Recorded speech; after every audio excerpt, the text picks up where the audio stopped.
Hey Roxy, look at me. What are you doing? Are you watching me work? Anyways, I've had a video request asking me to show how I prune, and I'm going to show you how I do it. These roses are hybrid teas, floribundas, and grandifolas. If you have a knockout rose, you do not have to prune like I prune. These are just specimen roses, and it's a totally different process.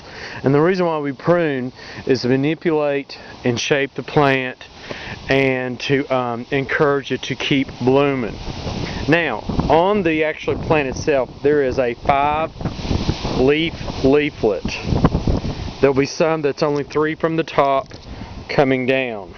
And what you want to do is you want to prune at the 5 leaflet. Here's one, 1, 2, 3, 4, 5, that points out slightly above about 1/4 of an inch. And then what you're trying to do is you're encouraging this little growth right here to shoot a new stalk in a new rose. Of course, I did this very lightly. You can go further down, and you want to go further down, but the lighter you go up, the more shoots you have. This right here is a good example. This rose I pruned very early this year. Let me see if I can't show you.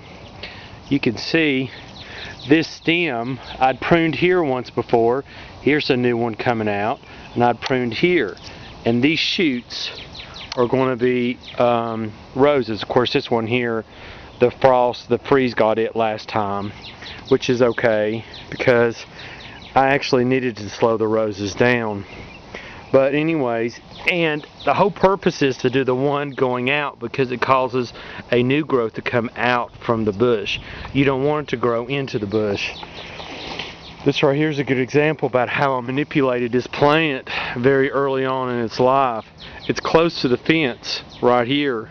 So I started pruning everything in this direction, forcing this rose to actually move away from the fence because I wanted really good airflow in this direction. This rose is doing really good.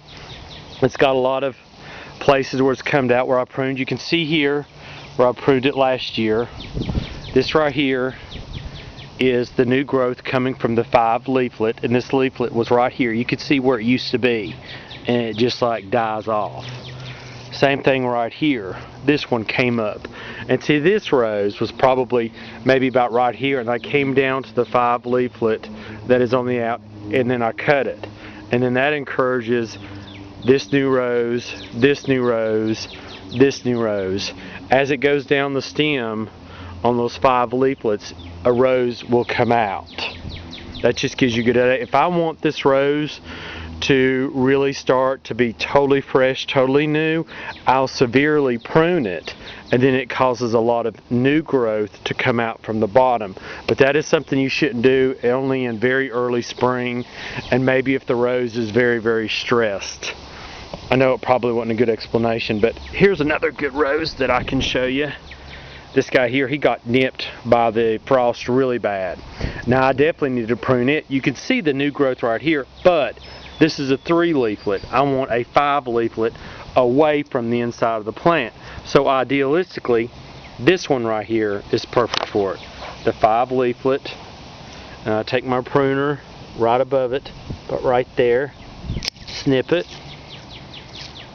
put that in the trash, and then we're going to have a new rose here, then we'll have a new rose there, and a new rose there, all the way down the stem. And then as these roses grow, this will shrivel up and just die off.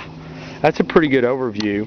And I would probably wait, if you're going to prune, and then when these roses start to bloom, they'll grow and then they'll bloom, and it's called the same process as deadheading. When the rose is totally bloomed out and it's starting to lose its petals, I'll go down and I'll cut onto the 5 leaflets on the rose bush.